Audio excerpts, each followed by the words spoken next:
वालेकुम and good morning जनाब। इस वक्त हो रहा है सुबह सवेरे का टाइम और हो रही हैं घर की पूरी वाली सफाइयाँ। एक जो होती है ना डीप क्लीनिंग, आज था वही डीप क्लीनिंग वाला दिन। पूरा घर अच्छे तरीके से कोना कोना साफ़ किया, उसके बाद धोया, क्योंकि आज अम्मी जी ने रखी है दावत सबके लिए। कहते हैं 10 मुहर्रम वाले दिन ना अपना दस्तरखान वसी रखो, अल्लाह ताला पूरा साल आपके लिए रिस्क की कमी नहीं करता।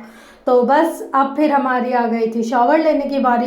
10 मुहर्रम को हम लोग ना तो नया जोड़ा पहनते हैं, ना ही मेकअप करते हैं, ना ही कुछ, लेकिन क्योंकि मेहमानों ने आना है तो पुराना मगर साफ़ सुथरा लिबास पहनकर इंसान दुआ मांग सकता है। वैसे आज तो मुझे रोज़ा भी था, तो उसके लिए तो पाक साफ़ लिबास, नमाज, दुआ, उसका एहतमाम तो लाजमी करना पड़ता है। अच्छा, आप लोग सोच रहे होंगे इतनी गर्मी में ये तिब्बत क्रीम, वो भी ये वाली। तो उसकी रीज़न ये कि मेरे हाथों में ना बहुत ज़्यादा ड्राइनेस हो गई है। ये जो मतलब सोप होता है ना बर्तन धोने वाला, वो मेरे हाथों को सूट नहीं कर रहा। हालांकि मैंने अब लिक्विड भी लेकर रखा है, लेकिन बहुत ज़्यादा ड्राइनेस हो गई है। ये इस मौसम में लगाने के बाद भी मेरे हाथ ऐसे हो जाते जैसे खुरदुरा सा नहीं होता, इतने ज़्यादा ये जो टिप्स हैं वो खुरदुरे हो जाते हैं, हाथ की बैक साइड इतनी खुरदुरी हो जाती है। तो मुझे लगा ये इसका सही ऑल्टरनेट होगा कि अगर मैं हर दफ़ा बर्तन वॉश करने के बाद या कोई भी घर का काम करने के बाद फटाफट से ये वाली कोल्ड क्रीम लगा लूँगी ना, तो इससे ड्राइनेस जाती रहेगी। बहुत ज़्यादा हाथों में ड्राइनेस होने लग गई है। हालांकि पानी भी रेगुलर इंटेक करती हूँ, मगर फिर भी ये ड्राइनेस जा रही नहीं है हाथों से। उसके बाद ये खुशबू लगाए, खुशबू घर के अंदर तो लगा सकते हैं, घर के बाहर नहीं लगाना चाहिए। और अक्सर आजकल तो देखने में आया कि मुहर्रम की जैसे ही छुट्टियां होती है लोग वेकेशंस के लिए चले जाते हैं। माना कि हम लोग शिया नहीं हैं, मगर उन मासूमों का एहतराम, अहले बैत की इज़्ज़त, तो ये अगर अल्लाह ना करे हमारे घर का कोई चला जाए तो क्या हम लोग तैयार होंगे? हम लोग मेकअप करेंगे या हम लोग कहीं कोई पार्टी वगैरह सेलिब्रेट करेंगे? कुछ भी नहीं करेंगे ना। हम लोग उनके लिए सोग मनाएंगे, दुआ करेंगे, उनके लिए अल्लाह से मग़फ़िरत मांगेंगे। वो लोग तो ऑलरेडी ही बख्शे हुए हैं, वो लोग तो ऑलरेडी ही जन्नती हैं। हम लोग उनके लिए दुआ करके ख़ुद के लिए जन्नत कंफर्म करते हैं, अपने लिए जन्नत की दुआ मांगते हैं। तो बस घर की सफाइयाँ करने के बाद, ख़ुद को मेंटेन करने के बाद, नवाफिल और नमाज़ पढ़ने के बाद फिर मैं आ गई थी किचन में। ज़ोहर की नमाज़ के बाद फिर किचन को अच्छे से साफ़ किया, क्योंकि ये शेल्फ़ें वगैरह अच्छे से साफ़ होंगी तो अब इनकी सही वाली रेड़ लगानी होगी। उससे पहले मैंने अम्मी वगैरह को खाना बना कर दे दिया था, मुझे खाना नहीं था क्योंकि मेरा रोज़ा था, इसलिए। तो बस अम्मी और भाई के लिए सिर्फ बनाना था। फटाफट से 2 रोटी थी तो जल्दी से बन जाती। और फिर इसी बीच आ गई थी शाम की कॉल, वो इतना रो रहा था घर आने के लिए। बस यही सब कुछ करते कराते असर की तकरीबन अजान होने लग गई, तो फटाफट से पढ़ ली थी असर की नमाज। और अपने लिए भी और आप सब के लिए भी बहुत ज़्यादा दुआएं की थी कि अल्लाह ताला हम सब के लिए आसानियाँ पैदा करे।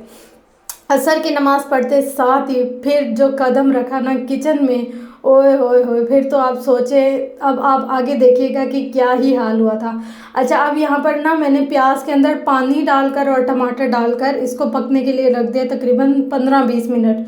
अब आप यूँ सोचेंगे कि पानी क्यों डाला है, प्याज तो गलते ही नहीं है ना, इसलिए। अब मैं इसको ब्लेंड कर दूंगी। और फिर यहाँ पर साथ ही साथ चावल भी धो लिए थे। चावल धोगे क्योंकि 1.5-2 घंटे भिगोने थे, तो मैंने कहा पहले ही भिगो के रख दूँ ताकि बाद में मुझे मुश्किल ना हो। और अक्सर से तो मुझे भूल भी जाते हैं, तो लगे हाथों मैंने चावल भी भिगो कर अच्छे तरीके से धो धा कर फिर रख दिए थे।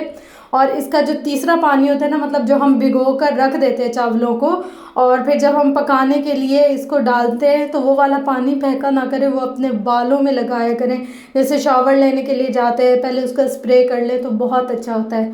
उसके बाद आज बनानी थी जी दाल। अक्सर लोग 10 मुहर्रम को दलीम भी बनाते हैं, हम लोग भी पहले बनाते थे, लेकिन आज अम्मी ने कहा है कि दाल बनाएंगे। तो फिर यहाँ पर मैं वही दाल का ही सामग्री सारी तैयार कर रही थी।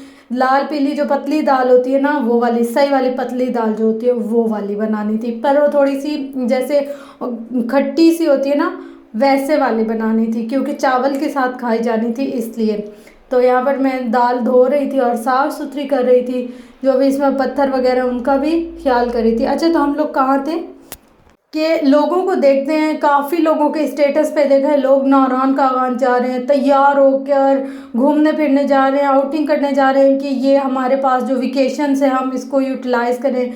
यार ये वेकेशंस इसलिए हैं कि आप लोग घर में बैठे उन अहले बैत को याद करें, उन पर फातिहा पढ़ें, दुरूद पढ़ें, ना कि ये कि अगर आपको छुट्टियां मिल गई हैं आप लोग घूमने के लिए चले जाएं। ये बहुत ज़्यादा गलत अमल है। वैसे तो हर किसी की अपनी पर्सनल लाइफ है, शिया या सुन्नी ये चीज़ मैटर नहीं करती। दिल में अहले बैत की इज़्ज़त, एहतराम और उनके लिए मोहब्बत होना बहुत ज़रूरी है। हमारे लिए हमारा नबी, उसके जो ख़ानदान है, कबीला है, वो सबसे ज़्यादा अहम है। और वो जो हस्तियाँ थी वो इस जहान की पाक और मुक़द्दस हस्तियों में से थी, तो उनका एहतराम तो लाजिम ही बनता है। तो हम लोग फातिहा भी करते हैं, दुरूद भी पढ़ते हैं और उनके सदक़े में अपनी मग़फ़िरत की भी दुआ करते हैं। आप लोग भी ऐसा किया करें। ये बहुत गलत है, लिपस्टिक लगाना, मेहंदी लगाना, घूमने फिरने पार्कों में जाना, ऐसा ना किया करें। अच्छा, यहाँ पर दावत कहाँ तक पहुँची? जो मैंने प्याज वगैरह पानी में बना कर रखे थे पकाने के लिए, वो तकरीबन पक गए थे 15-20 मिनट, उनका पानी तकरीबन से खुश्क हो गया था। तो अब मैंने इनको ठंडा होने के लिए रख दिया था। इतनी देर में मैंने नमकीन गोश्त को चेक किया तो नमकीन गोश्त भी तकरीबन डन हो गया था। इसकी जो बोटी थी वो नरम हो गई थी, मतलब कि ये पक कर तैयार होने वाला है। Hello everyone, welcome back. कौन बच्चा आया? ये मुझे जिद कर रहा है ऊपर बिठाओ और मैं ऊपर बैठ के किचन देखूं। मैं इसको बोल रही हूँ नहीं, हेलो करो हशाम, हेलो करो सबको, हेलो एवरीवन बोलो, हेलो ऐसे बोलो, हेलो एवरीवन। मैं आ गया हूँ अपनी पप्पू के पास। पप्पू के पास आए हो? किस बात की जिद करे? ऊपर बैठने की? चलो मैं नहीं बिठा दी, जाओ, बाय बाय, अल्लाह हाफिज। क्या हुआ? नाराज हो रहे हो पप्पू से? क्या बोल रहे हो? ओ ये नोना भी आ रहा है, नोना भी आ रहा है, क्यों, किस बात पे? साथ साथ में ही हो रहे थे किचन के काम, साथ साथ में बच्चे भी देखे जा रहे थे, उनकी भी रोने पोने टोने सारे हो रहे थे और साथ साथ ही काम शाम भी चल रहा था। तो यहाँ पर मैं सारी किचन बोल रही हूँ, चिकन वगैरह धोने लगी थी और जो मसाला मैंने ठंडा होने के लिए रखा है वो ठंडा हो चुका था। तो अब उसको ब्लेंडर करने की बारी आई थी, इससे पहले कि लाइट चली जाए। अच्छा, 10 मुहर्रम वाले दिन पहले लाइट नहीं जाती थी, मगर अब तो लोगों की तरह के इलेक्ट्रिक वालों के भी वही हालात तब्दील हो गए। मतलब 10 मुहर्रम में, 9 मुहर्रम में पहले तो बिल्कुल भी लाइट नहीं जाती थी और अब 1 मिनट ठहरती नहीं है, जो सेम टाइम होता है उसी पे ही आ रही है, उसी पे ही जा रही है। हम लोग खुश हो रहे हैं कि लाइट नहीं जाएगी, अपने अपने काम कर लें, वो तो टाइम टू टाइम लाइट जा रही है। खैर, यहाँ पर जो मैंने पेस्ट बनाया था ना, उसको गरम गरम तेल में डाल दिया था और ये जैसे उछलने लग गया था, तो इसी के अंदर ही मैंने गोश्त डाल दिया। अब इसी में इसकी भुनाई होगी और भुनाई होके मज़ेदार सी कढ़ाई तैयार हो जाएगी। आज का जो सालन था ना, इतना कोई मज़े का बना था ना, बिलीव मी, ऐसे सब का ऐसे रिमार्क्स थे कि ऐसे लगता है जैसे कोई देग का सालन हो। इसमें मैंने डाला था शान का मुर्ग मसाला और जो मैंने तरीका आपको बताया, पेस्ट इस तरीके से बनाया था, वो अदरक लहसुन भी डाली थी और हमारे घर में लाल मिर्ची यूज़ नहीं होती तो उसके अल्टरनेटिव मैंने डाली थी काली मिर्ची, नमक, सफ़ेद ज़ीरा, सूखा धनिया, काली मिर्ची, यही चीज़ें, मतलब जो हमारे रेगुलर मसाले होते हैं वो। बस एक चीज़ का इजाफा था, वो मुर्ग मसाले का। इन सारे कामों में मुझे याद ही नहीं रहा कि मुझे इफ्तार के लिए भी कुछ करना है या बनाना है। तो यहाँ पर मैं जल्दी से देख रही थी कि अज़ान होने में सिर्फ 1 मिनट बाकी था और मैंने कहा फटाफट से ये जूस बना लूँ ताकि पानी तो हलक से जाए ना। और जैसे ही मैंने मशीन बंद की वैसे ही अज़ान शुरू होने लग गई, तो फिर बस यही जूस पीकर मैं दोबारा से नमाज़ पढ़ के अपने काम में लग गई। बिल्कुल भी टाइम, जैसे होते हैं ना, कहते हैं पता ही नहीं चला कि टाइम आज के दिन का कैसे गुजरा।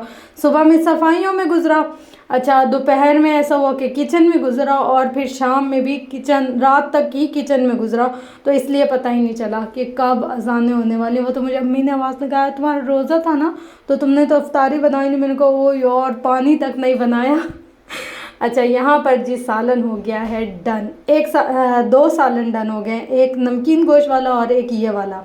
कढ़ाई बहुत बहुत बहुत आला तरीन बनी थी। अभी आपको देखने में भी पता चल रहा था कि कितनी मज़े की बनी है। और यहाँ पर दाल भी तकरीबन डन होने वाली है, 80% हो गए, बस अभी इसका तिड़का बनाना और लगाना बाकी है। तो बस अभी मैं इसका चूल्हा खाली करती हूँ, यहाँ से इसको शिफ्ट करती हूँ थोड़ी सी और भुनाई करके, ताकि थोड़ा सा और घी बोल रही हूँ, ऑयल डालते हैं हम लोग, ऑयल निकल आए तो फिर जो है ना मैं इसको वहाँ पर शिफ्ट कर लूँगी और इसकी जगह पर यहाँ पर तड़का बना लूँगी। तो बस दाल भी डन हो जाएगी, उसके बाद फिर हम लोग बनाएंगे चावल मज़ेदार से। और आप लोग बताइएगा आज का आप लोग का दिन कैसा गुज़रा, आप लोगों ने क्या क्या बनाया, कितने लोग हैं जो न्याज़ वगैरह करते हैं। आप लोग के कमेंट मैं हमेशा पढ़ती हूँ और सबको सबको सबको रिप्लाई करने की भी पूरी कोशिश करती हूँ। अच्छा, खाना वाना अब सब डन हो गया था, तड़का भी लग गया था दाल को और सफ़ेद ज़ीरे वाले और प्याज वाले चावल भी बन गए थे और यहाँ पर कढ़ाई भी तैयार हो गई थी। और अब यहाँ पर मुझे याद आया कि मुझे क्या करना है। एक तो रायता, ये रायते के लिए मैंने थोड़े से क्यूब्स निकाल कर रख दिए थे यहाँ पर। और मैंने बर्तन ही नहीं धोए, मतलब जिसमें मेहमानों को सर्व करना है वो बर्तन ही नहीं धोए। ये नुकसान होता है एक बंदे के काम करने का, मतलब जहन में चीज़ें रहती ही नहीं है। अब जब मेहमानों ने कहा कि हम लोग घर से निकल गए, मैं अपनी तरह से बड़े रिलैक्स होके बैठी थी और एकदम से ऐसे ख्याल आया कि ओ बर्तन तो निकाले ही नहीं। फिर फटाफट से सारे बर्तनों को धोकर फिर मैंने इनको खुश करने के लिए रखा। मैंने कहा ये ना हो कि मेहमान आ जाए और बर्तन ही ना हो। हम लोग का ये है कि जैसे ही मेहमान आए ना, उनके आने से पहले ही सारा खाना तैयार करके रखते हैं। और क्योंकि 2 दस्तरखान लगने थे, लेडीज़ का अलग और जेंट्स का अलग, तो ज़्यादा बर्तन रिक्वायर थे, इसलिए फिर मुझे और ज़्यादा टेंशन हो गई थी। फिर बस यहाँ पर पहले पेड़े बना कर रख दिए थे, क्योंकि अगर मतलब लोग दस्तरखान पर बैठे हों और उनको रोटी मिलने में देर हो जाए तो कितनी बुरी बात होती है। तो मैंने यहाँ पर फटाफट से ऐसे पहले ही पेड़े बना कर रख दिए थे। जैसे ही रोटी एक डालती, दूसरी फटाफट से मेहमानों को सर्व करने लग जाती थी। तो इस तरीके से शुक्र है इज़्ज़त रह गई, हल जल्दी जल्दी हाथ चलाया तभी, नहीं तो कोई हाल ही नहीं रहना था। और यहाँ पर अब दस्तरखान के लिए सारा सामान लेकर जाने लगे हैं हम लोग क्या, जैसे मैं लेकर जा रही थी तो मैंने सोचा आप लोग के साथ यहीं से ही शेयर कर लूँ फाइनल लुक सब चीज़ों की, क्योंकि मेन जो दस्तरखान की पिक्चर है वो तो एज़ यूजुअल मुझे बनाने का ना मौका मिलता है और ना ही मैं दस्तरखान पर पहुंच सकती हूं, क्योंकि मुझे यहाँ पर रोटियां बनानी होती है और इतनी देर में सब कुछ ख़त्म हो जाता है जब मैं जाती हूँ तो। और आज के दिन में मैंने कोई 5 दफ़ा किचन साफ़ किया अपना, और फिर भी किचन का ये हाल था ना कि देखने में ही नहीं आ रहा था। मतलब पूछो मत क्या हाल हो रहा था किचन का, इतनी दफ़ा सफाई करने के बावजूद भी। अच्छा, रोटियां चली गई थी। अब ये फर्स्ट थी दाल। मैंने कहा सबसे पहले दाल लेकर जाएंगे, सोचेंगे अच्छा मेहमानों के लिए दाल बनाई है इन लोगों ने, फिर बाद में जो चीज़ें होंगी वो लेकर जाएंगे।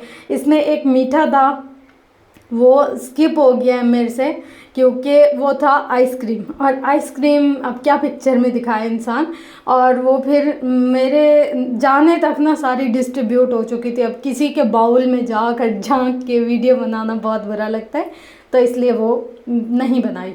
अच्छा, अब यहाँ पर क्या हो रहा है, हाँ ये है नमकीन गोश्त। नमकीन गोश्त में थोड़ी हड्डियाँ होती हैं, वो वाला नमकीन गोश्त है, और ये भी बहुत मज़े का बना था। मुझे तो सबसे ज़्यादा यही पसंद आया और मैंने इसी के साथ ही खाना खाया है। बहुत मज़े का बना हुआ था ये नमकीन गोश्त। और फिर यहाँ पर वाइट चावल जो ज़ीरे वाले होते हैं, ज़ीरा प्याज डालकर जिनमें यखनी डाली जाती है, बेसिकली इसमें यखनी डाली जाती है ये जो वाइट चावल हैं, और इतने मज़े के होते हैं। अगर आप इस पर सालन, रायता, सलाद कुछ भी ना डालें, आप इनको सिर्फ सादे चावल को खाएं ना, इनका अपना ही इतना फ्लेवर होता है ना, बहुत ज़्यादा। ये दिखने में जैसे वाइट चावल लग रहे हैं मगर ये फुल फ्लेवर्ड चावल है। इसमें मिर्ची भी डली है और इसमें सब कुछ डला है, मगर फुल फ्लेवर्ड चावल है। इतने मज़े के होते हैं ना कि बस क्या ही कहने। और एंड में बोतल और रायता सबसे एंड में गया था, क्योंकि ये एक साइड पे पड़ा हुआ था और बाद में ये लेकर जाना था, तो इसलिए। आफ्टर दावत किचन की हालत कुछ इस तरीके की होती है जिस तरीके से इस वक्त मैं आपको दिखा रही हूँ। पूरा किचन फैला हुआ और बिगड़ा हुआ है, और इस वक्त मेरा ऐसे दिल कर रहा था कि मैं बोलूँ भाई टाटा बाय बाय, मैं जा रही हूँ सोने के लिए, मगर ऐसा नहीं हो सकता था। मुझे पूरा किचन समेटना था, साफ़ करना था और उसके बाद सोने जाना था। फाइनली फ्रेंड्स, अब जाके हुई हूँ मैं फ्री, और बर्तन वर्तन सब धुल गए हैं, किचन साफ़ हो गया है। रात के कामों में से आधे काम हो गया और इस वक्त बज रहे हैं 11, और अब मैं करूँगी व्लॉग एडिट और अपलोड, और फिर सोते सोते क्या ही हो जाएगी अब वक्त। तो चलें इंशाल्लाह मिलते हैं कल। मुझे अपनी दुआ में बहुत ज़्यादा याद रखिएगा। अल्लाह हाफिज़।